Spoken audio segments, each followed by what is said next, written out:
মোৰ নাম হাবিলুদ্দিন নিৰক্ষৰ কবি, ঘৰ মোৰ গুনিয়ালগুৰি, জিলা বৰপেটা, অসম। মই কলগাছিলৈ আহিছিলোঁ। কলগাছিয়াৰ ঘৰৰ যাওয়াৰ সময়তে চাপোৰ্টৰ পৰা কেইজনমান মানুহ মোৰ ফলোৱাৰ কেইজনমান মোৰ ওচৰত বহিছে। তেখেতে ৰিকুৱেষ্ট কৰিছে যে মই কিবা এটা ক'ব লাগে।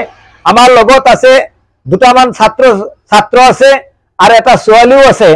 তেখেতসকলে কলগাছিয়াত প্ৰাইভেট স্কুলত ৰেডিয়েন্সত এডমিশ্যন লৈছে। তেখেতৰ দেউতাই মোক জনাইছে তেখেতসকলৰ বিষয়ে মই কিছু ক'ব লাগে।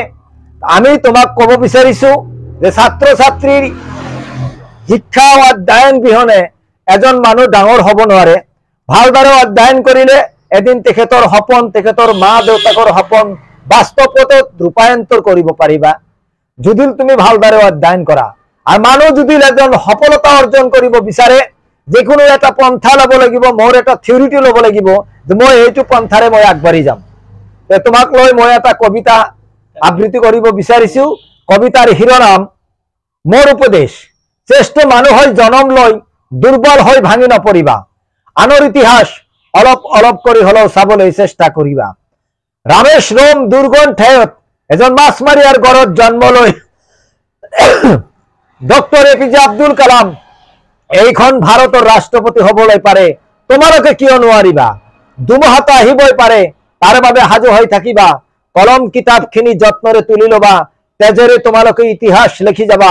ডাঙৰ মানুহৰ উচ্চ স্থানলৈ এদিন তুমিও বহিব পাৰিবা। আৰু এটা মই শিক্ষালৈ কবিতা আবৃত্তি কৰি আছো। যিহেতু তোমাৰ দেউতা তোমাৰ লগত আছে, মই এটা সৰু কবিতা আবৃত্তি কৰিব বিচাৰিছো। কবিতাৰ শিৰোনাম মোৰ মা। মোৰ জীৱনত মই কেতিয়াও দুৰ্বল হোৱা নাই। হৈছিল যদিও মই এদিন পৰীক্ষাৰ হলত মোৰ সন্মুখত যেতিয়া পেপাৰ কাগজ কিনি আহিলে হঠাৎ কৰি মোৰ মা দেউতাকৰ কথা মনত পৰিলে। ইমান ঘাত প্ৰতিঘাতৰ মাজেৰে মোৰ দেউতা যেন মোক স্কুলে পঠালে।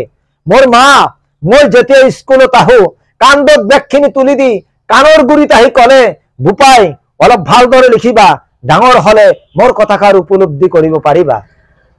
সকলোকে আন্তৰিক অভিনন্দন জ্ঞাপন কৰি আমি আপোনালোকক লগ পাই ইমান দূৰৰ পৰা আপোনালোকে আজি ৰাস্তাত থিয় হৈ মোৰ ওচৰত লগ কৰাৰ বাবে মই নিৰক্ষৰ কবি হাবিলুদ্দিন আপোনালোকক আন্তৰিক অভিনন্দন জ্ঞাপন কৰিছোঁ।